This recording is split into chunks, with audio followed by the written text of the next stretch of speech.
It's an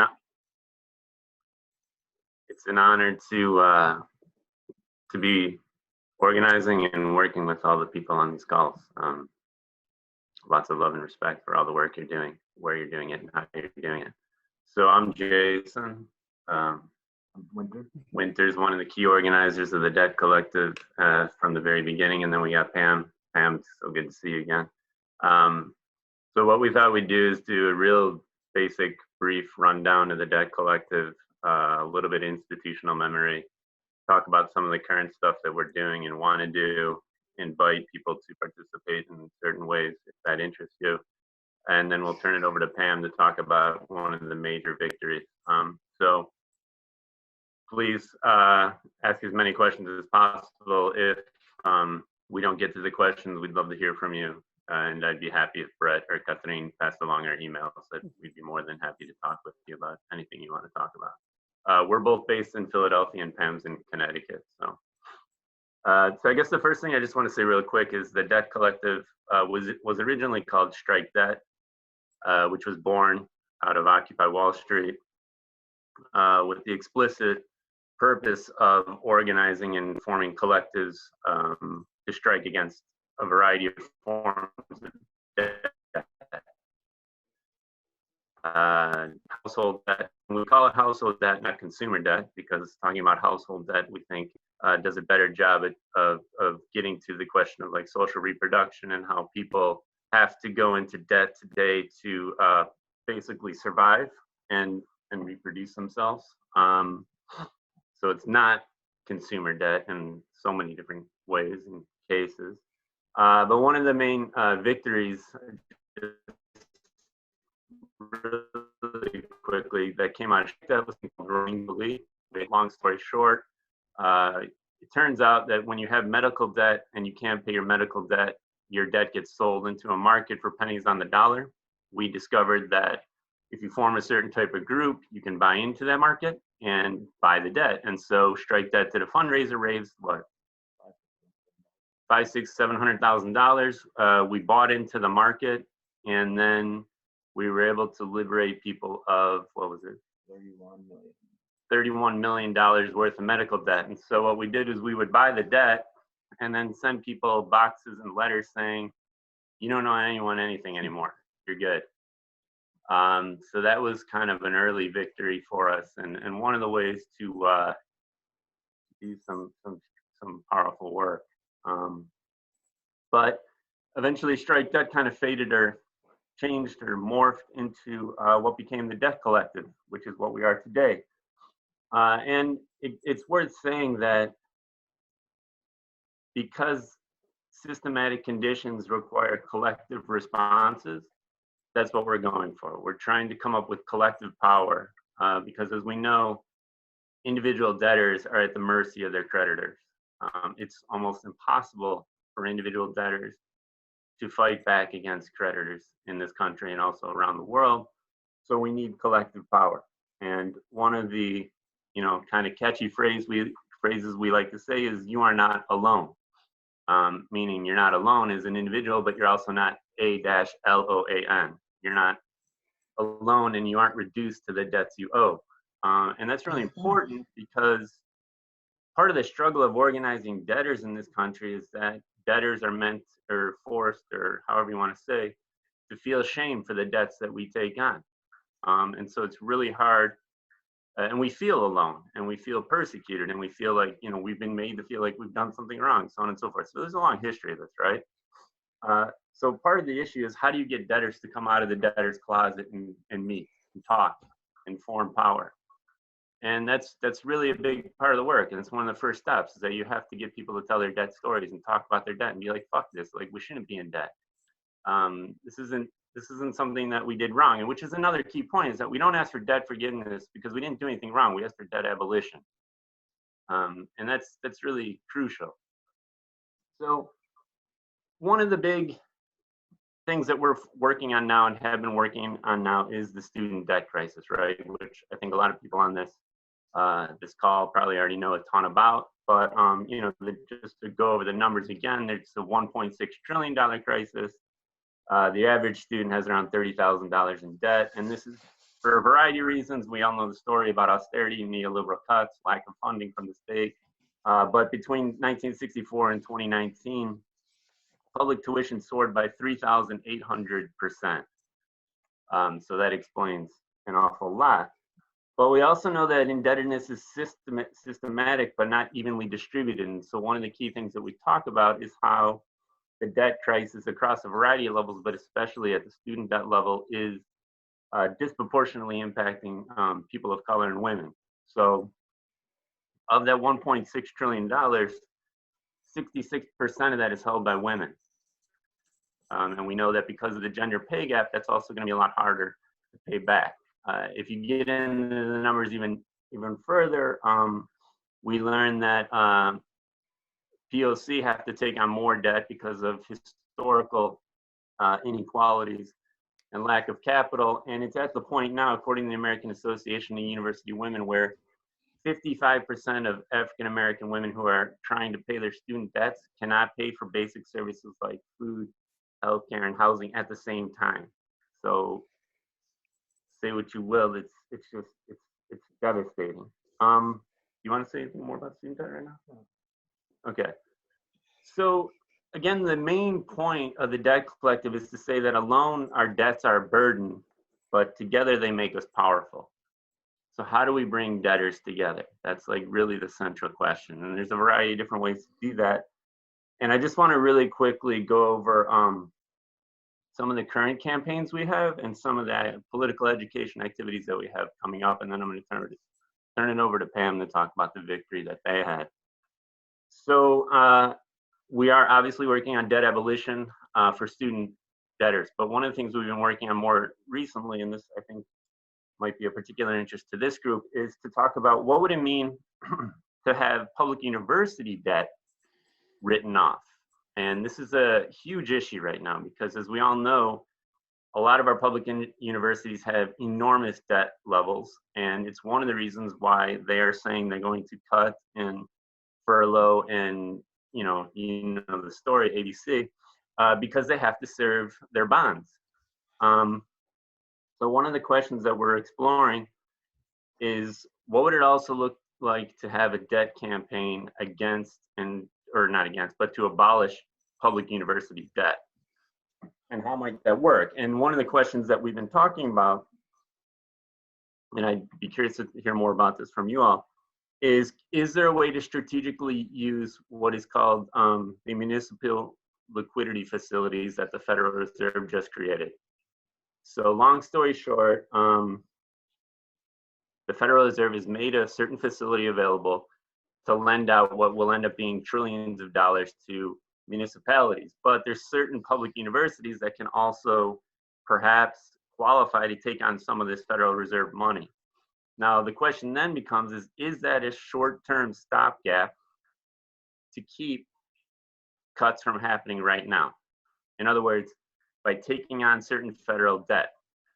The issue, though, that we talk about is that if it was federally owned debt, then could we then perhaps organize a strike at some point to not pay that debt, to have the Fed just keep that debt on the books and or cancel it? So there's a lot to talk about there, and this is all in movement because these MLFs are super complicated, but it's something that perhaps we can discuss in the Q&A. So the other side of this is that, of course, if you abolish the debt, but you don't abolish tuition, then you're still going to have an issue. So the other side of this is how do you simultaneously fight for debt abolition and free tuition, which is one of the reasons why we endorsed the Bernie Sanders and Omar campaign for College for All. And we can maybe talk a little bit more about that, but the long story short was that they had a plan for universal debt cancellation and a plan to fund four-year public universities on the backs of a variety of taxes, including taxes on certain transactions with Wall Street. The other part of that is that in order to get the funding, states would have to make requirements to increase tenure line and decrease reliance on adjunct faculty, so on and so forth. So it was a way to perhaps create a more stable and stronger workforce. The other thing that we're building towards, and maybe you can say more about this, is we want to form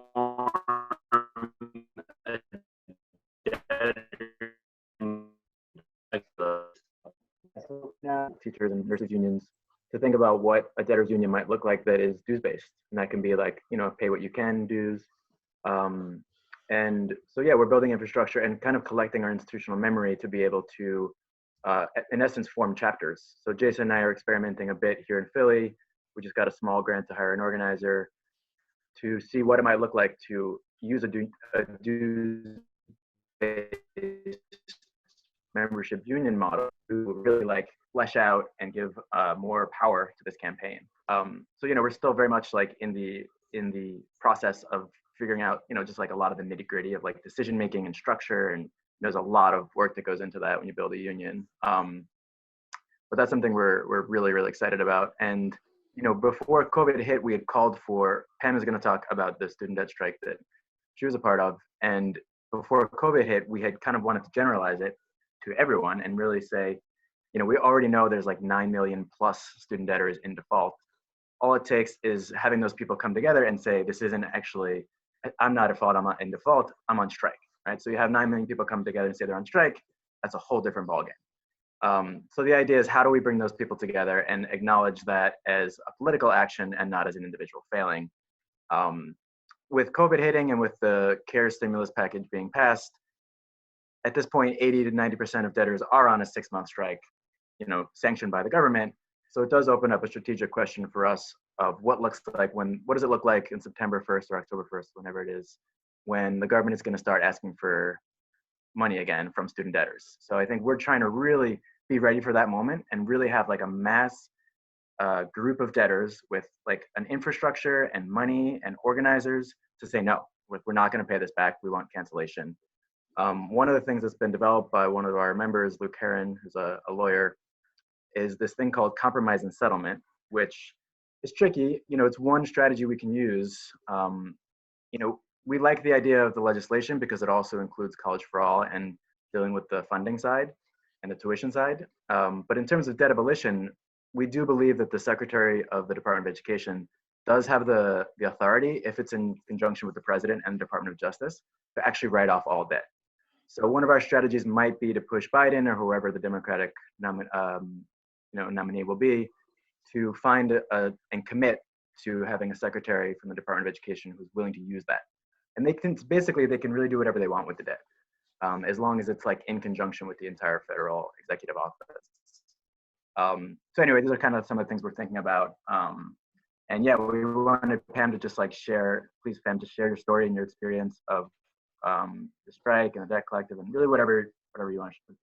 Yeah, so we'll turn it over to Pam, and then at the end, we'll provide a couple of ways where people that are interested, they can plug in with a couple events that we have coming up and some other ongoing activities that we have. So Pam, it's all you. Hi, everybody. I got involved with the Debt Collective in 2015, and it was definitely by happenstance. I was just scrolling through Yahoo or something, and I seen this little blurb about, did you attend any Corinthian college schools? If you did, click this. So, you know, I did, and I filled out a questionnaire and stuff, and then I ended up getting a phone call right back almost immediately. University, and it was one of the predatory colleges. And so after talking to one of the organizers, and she told me what was going on and, you know, why they were doing this, and they're just trying to find people who actually attended some of those schools because they wanted to, you know, get them together and let them know what was happening. And so that's how I first started being involved with the Debt Collective. And, you know, the first thing they said is like, okay, so becoming a part of the Debt Collective, what we're trying to do is we're trying to organize a strike against paying back this debt. So basically you would be saying, no, I'm not paying my debt, which could open you up to all kinds of stuff. garnishment, and just a slew of things. And I'm like, well, yeah, I'll do it because I didn't get what I was promised. I was told that I would have all these job prospects, and that they were hooked up with all these different companies around the United States. I was going for a master's in criminal justice. My goal was to be a probation officer, and they're like, oh yeah, we got networks with probation in Connecticut and here and there. And I'm like, oh, okay.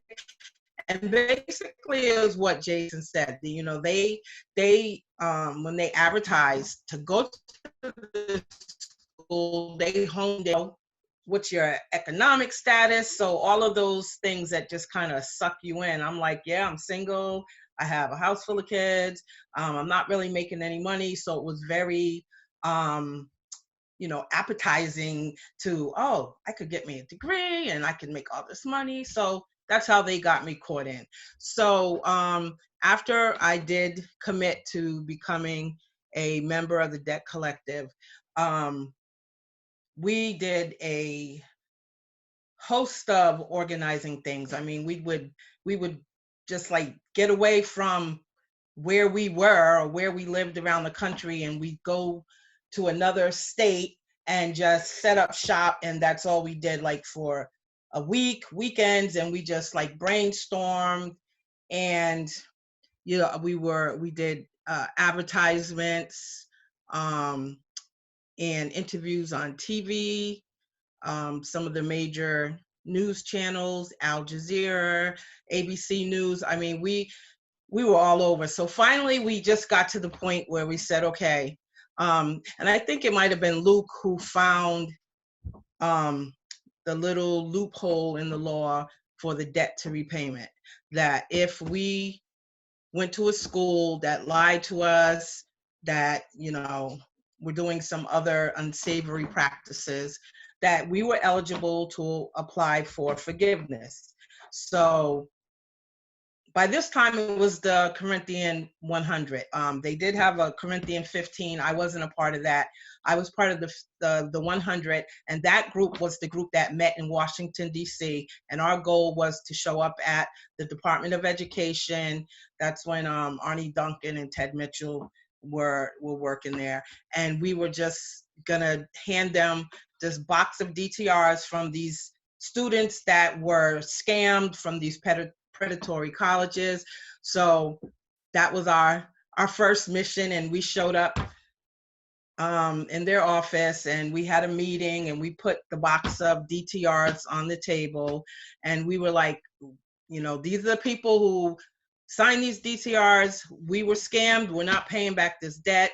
We say that you're at fault too, because you're paying these schools on our behalf and we're being scammed, but yet and still you want us to pay back these loans. We're not doing it. So that was the beginning, and that is what caused us to be called the first student strike debtors in the US. So we just kept on going. I mean, it really did get to the point where you would just beat your head up against the wall and say, why am I even bothering? But I believe that a lot of times when you're dealing with this kind of thing, that's what they want you to do. They want you to get tired. They want you to say the heck with it, because you get so many no's, doors slammed, turned away. It was just years and years of stuff. And then finally we just, we're just going to stay in it. And then we started getting more and more people involved. And then, writing letters, telling our stories, interviewing. I remember during this whole time, I ended up being diagnosed with cancer, and I was in the hospital getting chemo.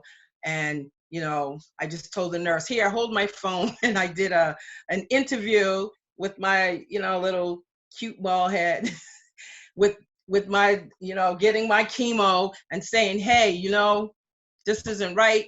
people's lives are being impacted by the fact that you want us to pay all this money back for degrees that are useless, because by this time, no one would even accept the degrees that we had once they found out what schools they came from.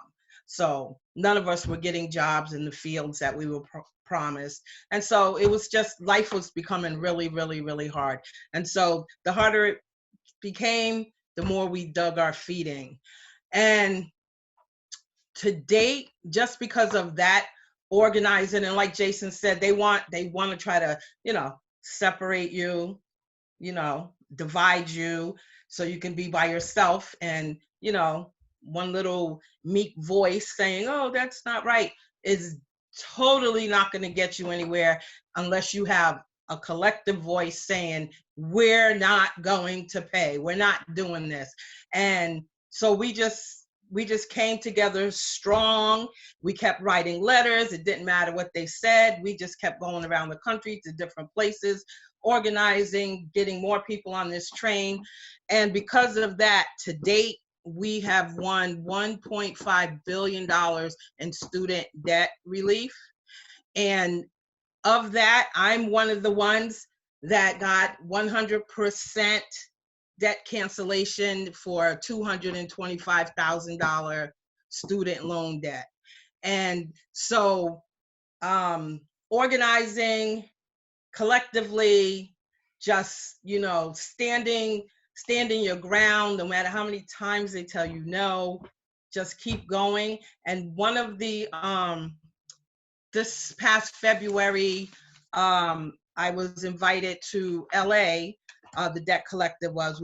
I was invited to LA to speak at a conference that they were having at UCLA, Futures of Finance, Higher Education, and Reparative Public Goods. And part of my speech that I gave, because out of this whole debt strike, it stopped becoming about just the predatory schools. It also became about just the student loan issue itself. Like, people are starting out lives already broke and in debt. And it's not because they did anything wrong. In actuality, they actually thought they were doing something right, going to school to get an education. And part of my speech, I told the story of, I have 4 daughters, and 3 of them have already graduated from college within the last 3, 4, 5 years. One graduated the next year, the next one, and the next year, the next one. And I have 1 more that's actually in college now. Well, those 3 have already started out life with $50,000 plus debt. They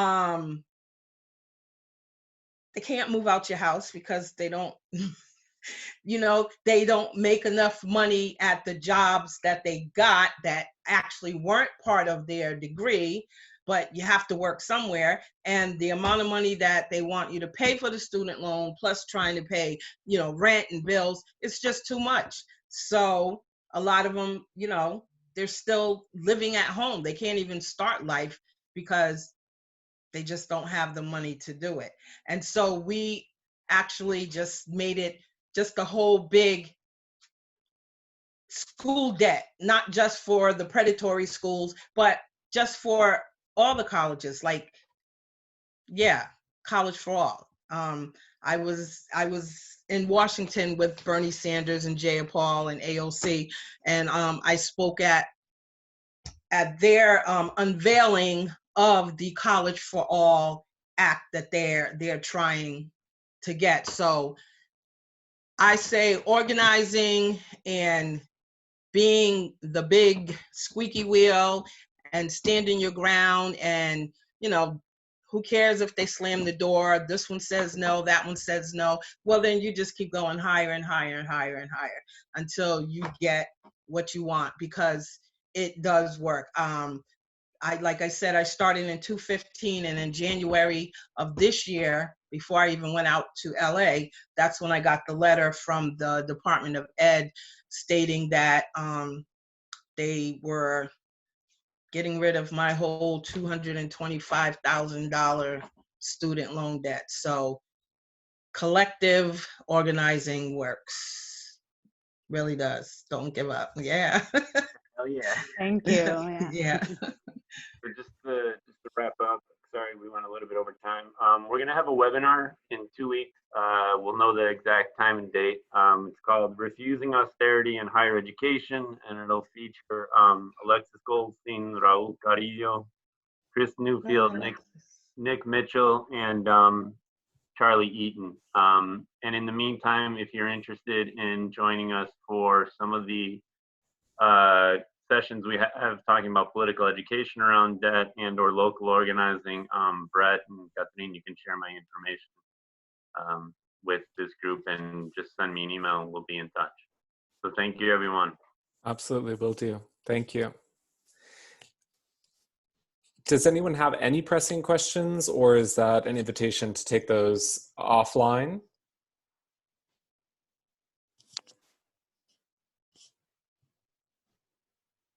Okay, well, I'll make sure that that information, Jason's information, is available. It actually is available in the contacts list from today, which is up on our website.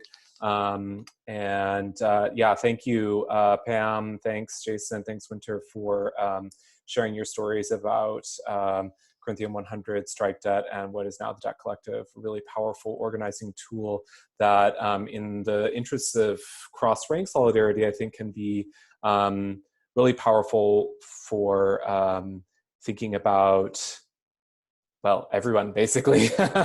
everyone is loaded with debt. Thank you. So without further ado, and for the sake